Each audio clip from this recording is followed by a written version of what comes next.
வணக்கம், இது உங்கள் தமிழ் சைனிக். இந்த வீடியோவில் இதுக்கு முன்னாடி 8வது பே கமிஷனோட அந்த கெஜெட்டட் நோட்டிஃபிகேஷன் வந்தாச்சு. அதை பற்றி நம்ம வீடியோவில் போட்டிருக்கோம்.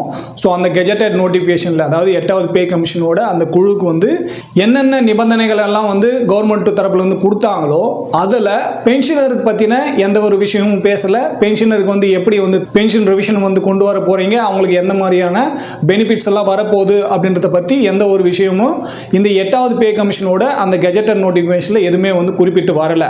ஸோ அதை திருத்தம் பண்ணணும். அதாவது 7வது பே கமிஷனில் என்னெல்லாம் மென்ஷன் பண்ணியிருந்தாங்களோ, 7வது பே கமிஷனோட அந்த டேர்ம்ஸ் ஆஃப் ரெஃபரன்ஸோட கெஜெட்டட் நோட்டிஃபிகேஷனில் என்னெல்லாம் குறிப்பிட்டு இருந்தாங்களோ அதையும் இதில் 8வது பே கமிஷனில் 1/1/2026 முன்னாடியே நீங்கள் அதில் திருத்தம் பண்ணி கொண்டு வரணும் அப்படின்னு சொல்லிட்டு ஆல் இந்தியா டிஃபென்ஸ் எம்ப்ளாயிஸ் ஃபெடரேஷன்லேருந்து ஒரு லெட்டர் ஒன்று எழுதியிருக்காங்க. இதை யாருக்கு எழுதியிருக்காங்க அப்படின்னாக்கா மினிஸ்ட்ரி ஆஃப் ஃபைனான்ஸ்க்கு எழுதியிருக்காங்க. ஏன்னா gazetted notification ministry of finance தான் கொடுத்தாங்க. ஃபைனான்ஸ் மினிஸ்டர் திருமதி நிர்மலா சீதாராமனுக்கு இந்த லெட்டர் எழுதியிருக்காங்க. ஏன்னா அந்த கெஜெட்டட் நோட்டிஃபிகேஷன் 8வது பே கமிஷனோட அந்த gazetted notification ministry of finance தான் வெளியிட்டு இருந்தாங்க. ஸோ அதனால அவங்களுக்கு இந்த லெட்டர் எழுதியிருக்காங்க. 7வது பே கமிஷனில் பென்ஷனரோட பென்ஷன் ரிவிஷனை பற்றி என்ன மென்ஷன் பண்ணியிருந்தாங்களோ அந்த கருத்துக்களை இதில் கொண்டு 8வது பே கமிஷனோட அந்த கெஜெட்டட் நோட்டிஃபிகேஷனில் திருத்தம் கொண்டு வரணும் அப்படின்றதுக்காக இந்த லெட்டரில் குறிப்பிட்டிருக்காங்க. ஸோ இந்த லெட்டர் பார்க்கறதுக்கு முன்னாடி என்னோட வேண்டுகோள் என்னென்னா, ஃபஸ்ட் டைம் நம்ம சேனல் பார்க்குறவங்க மறக்காமல் சேனலை சப்ஸ்கிரைப் பண்ணிவிட்டு பக்கத்தில் இருக்க பெல் ஐக்கானை கிளிக் பண்ணிங்க. அதே போல் சேனலில் இருக்க பழைய வீடியோ பார்த்து ஷேர் பண்ணியும் சேனலுக்கு சரி பென்ஷனுக்கு சரி உங்களோட சப்போர்ட் கொடுங்க. இனிமேல் நம்மளோட சேனல் பார்க்குற நிறைய பேர் கிட்டத்தட்ட 95% மேலே பார்த்தீங்கன்னா சப்ஸ்கிரைப் பண்ணாது தான் நீங்கள் வீடியோ பார்க்குறீங்க. ஸோ தயவுசெய்து சப்ஸ்கிரைப் பண்ணி நம்மளோட சேனலுக்கு உங்களோட சப்போர்ட் கொடுங்க.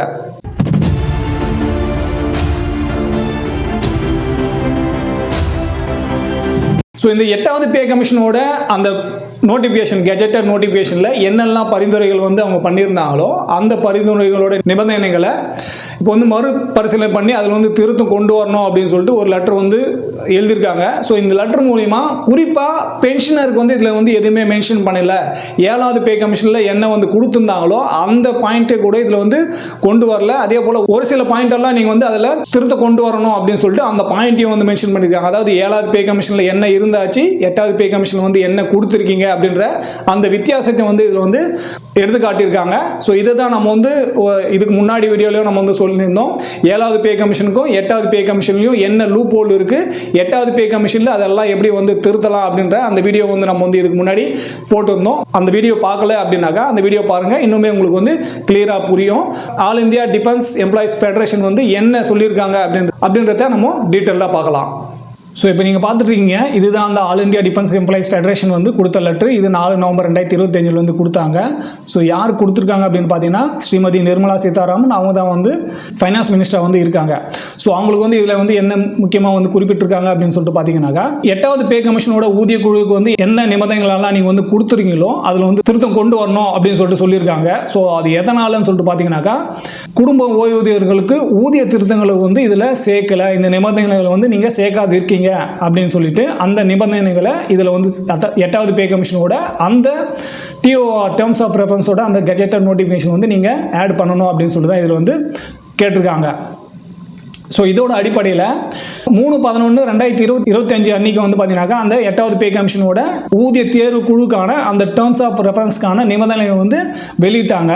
அந்த டேர்ம்ஸ் ஆஃப் ரெஃபரன்ஸில் மத்திய அரசு ஊழியர்களோட சம்பளம் திருத்தம் என்ன கொண்டு வரணுமோ, அதாவது பே ரிவிஷன் என்ன கொண்டு வரணுமோ அது 7வது பே கமிஷனை காட்டிலும் 8வது பே கமிஷன் ரொம்ப வேறுபட்ட நிபந்தனைகளாக இருக்குது அப்படின்றது இதில் சுட்டி காட்டுறாங்க.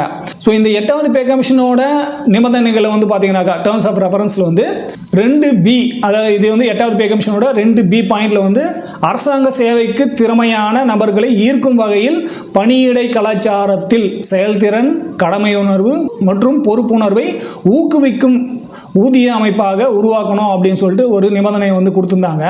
ஸோ அதுவே பே கமிஷனில் என்னமா இருந்துச்சு அப்படின்னு சொல்லிட்டு பார்த்தீங்கன்னா அரசாங்க சேவைக்கு மிக பொருத்தமான திறமையுள்ள நபர்களை ஈர்க்கும் தேவையுடன் தொடர்புடைய ஊதிய அமைப்பை உருவாக்கணும் அப்படின்னு சொல்லிட்டு 7வது பே கமிஷனில் சொல்லியிருந்தாங்க.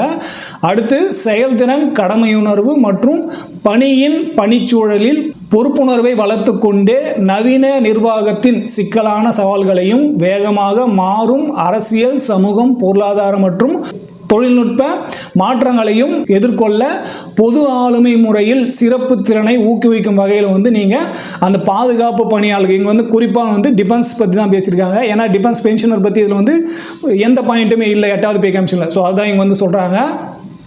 எப்படியெல்லாம் லேட்டஸ்ட் டெக்னாலஜி வருதோ அதுக்கு தகுந்தாப்புல அவங்களோட ஸ்கில்லை வந்து டெவலப் பண்ணிட்டு அதுக்கு தகுந்தாப்புல அவங்களுக்கு என்னெல்லாம் வந்து பணிச்சூழலில் பொறுப்புணர்வை வளர்த்து கொண்டு நவீன நிர்வாகத்தின் சிக்கலான சவால்களையும் வந்து அவங்க வந்து எதிர்கொண்டு வேகமாக மாறும் அரசியல், சமூகம், பொருளாதாரம் மற்றும் தொழில்நுட்ப மாற்றங்களையும் எதிர்கொள்ளும் போது ஆளுமை முறையில் சிறப்பு திறனை ஊக்குவிக்கும் பாதுகாப்பு பணியாளர் பங்குதாரர்களின் எதிர்பார்ப்புகளை கவனத்தில் கொண்டு திறனாய்வு அடிப்படையிலான பயிற்சி மற்றும் திறன் வளர்ச்சி பரிந்துரைகளையும் நீங்கள் இதில் வந்து கொடுக்கணும் அப்படின்னு சொல்லிட்டு 7வது பே கமிஷனில் வந்து இது சொல்லியிருந்தாங்க. அதாவது 7வது பே கமிஷனில் இந்த பாயிண்ட் எல்லாம் சொல்லியிருந்தாங்க.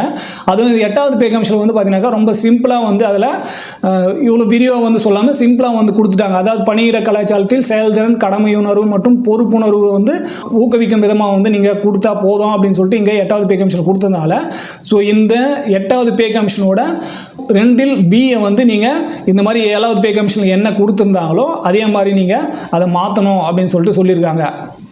அடுத்து 1/1/2004 அப்புறம் இந்த ஓல்டு பென்ஷன் ஸ்கீம் அதே போல் நான் கான்ட்ரிபியூஷன் பென்ஷன் ஸ்கீமில் வந்து பென்ஷன் ரூல்ஸ் 1972 படியும் இப்போ இருக்கிற 2021 படியும் சென்ட்ரல் கவர்மெண்ட் எம்ப்ளாயிஸ் ஒரு சில மாற்றங்களை வந்து கொண்டு வரணும். அதுபடி பார்த்தீங்கன்னாக்கா இங்கே 26 லட்சத்துக்கு மேற்பட்ட நேஷனல் பென்ஷன் ஸ்கீம் மத்திய அரசு ஊழியர்களையும் அதே போல் நான் கான்ட்ரிபியூட்டிவ் பென்ஷன் ஸ்கீமுக்கு அன்று வர பென்ஷனரையும் வந்து இந்த 8வது பே கமிஷனோட டேர்ம்ஸ் ஆஃப் ரெஃபரன்ஸில் வந்து நீங்கள் வந்து சேர்க்காதிருக்கீங்க. ஸோ அவங்களையுமே இந்த டேர்ம்ஸ் ஆஃப் ரெஃபரன்ஸில் அவங்களையும் வந்து சேர்த்து அவங்களுக்கான பென்ஷன் ரிவிஷனையும் வந்து நீங்கள் வந்து இதில் இன்க்ளூட் பண்ணணும். 8வது பே கமிஷனோட அந்த டேர்ம்ஸ் ஆஃப் ரெஃபரன்ஸில் அவங்களையும் ஆட் பண்ணணும் அப்படின்னு சொல்லிட்டு இதில் வந்து கேட்டிருக்காங்க. அடுத்து நான் insulation of more than 69 lakh pensioner and family pensioner in purview of 8 CPC. அதாவது 69 லட்சம் பென்ஷனரையும் ஃபேமிலி பென்ஷனரையும் நீங்கள் வந்து இதில் வந்து கன்சிடரே பண்ணல அப்படின்னு சொல்லியிருக்காங்க.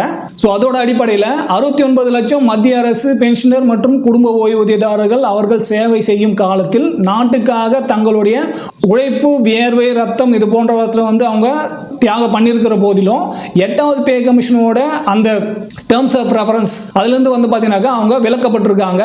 பென்ஷன் திருத்தம் என்பது பென்ஷனர்களுடைய ஒரு உரிமை என்பதை நீங்கள் வந்து கருத்தில் புரிந்து கொள்ளணும் அப்படின்னு சொல்லிட்டு இங்கே வந்து அதாவது பென்ஷன் திருத்தம்ன்றது வந்து பார்த்தீங்கன்னாக்கா இது வந்து யாரும் வந்து சும்மா கொடுக்கறதில்ல, அது வந்து ஒவ்வொரு பென்ஷனருடைய உரிமை. ஸோ அதை வந்து நீங்கள் கருத்தில் கொண்டு பென்ஷனரையும் இந்த டேர்ம்ஸ் ஆஃப் ரெஃபரன்ஸ் வந்து ஆட் பண்ணணும்.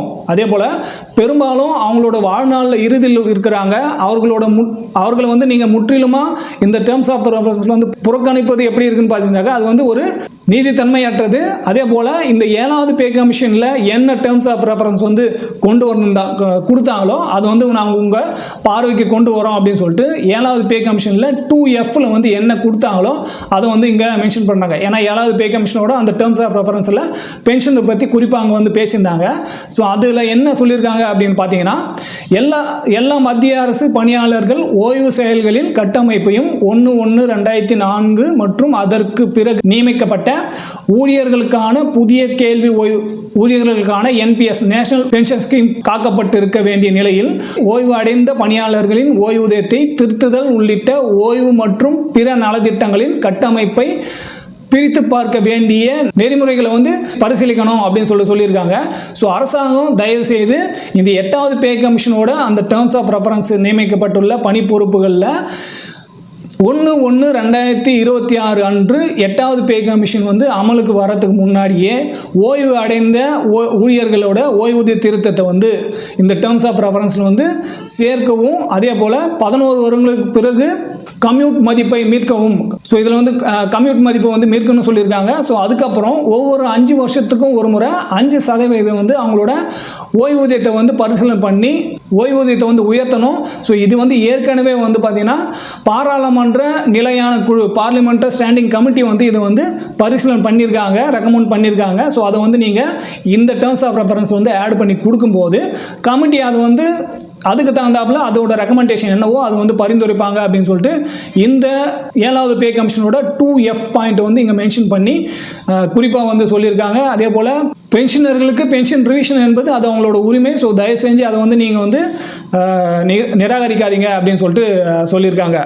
Date of the recommendation of 8th CPC. So இதில் வந்து என்ன சொல்ல வராங்க அப்படின்னு சொல்லிட்டு பார்த்தீங்கன்னா இந்த பேராகிராஃபில் ஒவ்வொரு 10 வருஷத்துக்கு ஒரு முறை தான் நீங்கள் வந்து இந்த சென்ட்ரல் கவர்மெண்ட் எம்ப்ளாயிஸ்க்கும் சரி பென்ஷனுக்கும் சரி நீங்கள் வந்து பென்ஷன் ரிவிஷனையும் பே ரிவிஷனையும் வந்து கொண்டு வரீங்க.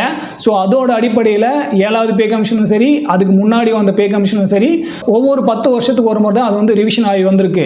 ஸோ அதோட அடிப்படையில் இதுக்கு முன்னாடி வந்து எப்படி கொடுத்துருக்காங்க அப்படின்னு சொல்லிட்டு பார்த்தீங்கன்னா 4வது பே கமிஷன் வந்து 1/1/1986லையும் 5வது பே கமிஷன் 1/1/1996லையும் 6வது பே கமிஷன் 1/1/2006லையும் 7வது பே கமிஷன் 1/1/2016லையும் வந்து கொண்டு வந்தாங்க. ஸோ இப்போ 8வது பே கமிஷன் வந்து 1/1/2026ல் வந்து கொண்டு வர போகிறீங்க. ஸோ அந்த 1/1/2026க்கு முன்னாடியே இப்போ பென்ஷனருக்காக என்ன கேட்டிருக்காங்களோ என்ன 7வது பே கமிஷனில் இருந்ததை 8வது பே கமிஷனோட அந்த டேர்ம்ஸ் ஆஃப் ரெஃபரன்ஸ் வந்து விடுபட்டிருக்கும். அதெல்லாம் நீங்கள் வந்து சேஞ்ச் பண்ணி 8வது பே கமிஷனோட அந்த பரிந்துரைகள் வந்து 1/1/2026 முதலே அதில் வந்து அமல்படுத்தணும். அதே போல் இந்த 8வது பே கமிஷனோட டேர்ம்ஸ் ஆஃப் ரெஃபரன்ஸில் வந்து நான் இப்போ என்ன வந்து கேட்டிருக்கோமோ இது வந்து சேர்த்தும் அதோட உண்மையான பார்வையில் நீங்கள் வந்து பரிசீலிக்கணும் அப்படின்னு சொல்லிட்டு இதில் வந்து குறிப்பிட்டு சொல்லியிருக்காங்க. ஸோ இப்போ இந்த லெட்டர் மூலிமா என்ன வந்து அவங்க கேட்டிருக்காங்க இது வந்து மினிஸ்ட்ரி ஆஃப் ஃபைனான்ஸ் வந்து ஏற்றுக்கிட்டு இது வந்து திருத்தம் பண்ணி மறுபடியும் கெஜெட்டட் நோட்டிஃபிகேஷன் கொடுப்பாங்களா இல்லையான்னு சொல்லிட்டு நம்ம அப்டேட் வரும்போது கண்டிப்பாக வீடியோ மாத்தியமாக நம்ம வந்து உங்களுக்கு கொண்டு வந்து ஸோ இது வந்து இதோட 8வது பே கமிஷன் இந்த கெஜெட்டட் நோட்டிஃபிகேஷன் வந்ததுனாலே இது வந்து ஃபைனல் ஆயிடுச்சா அப்படின்னாக்கா கிடையாது.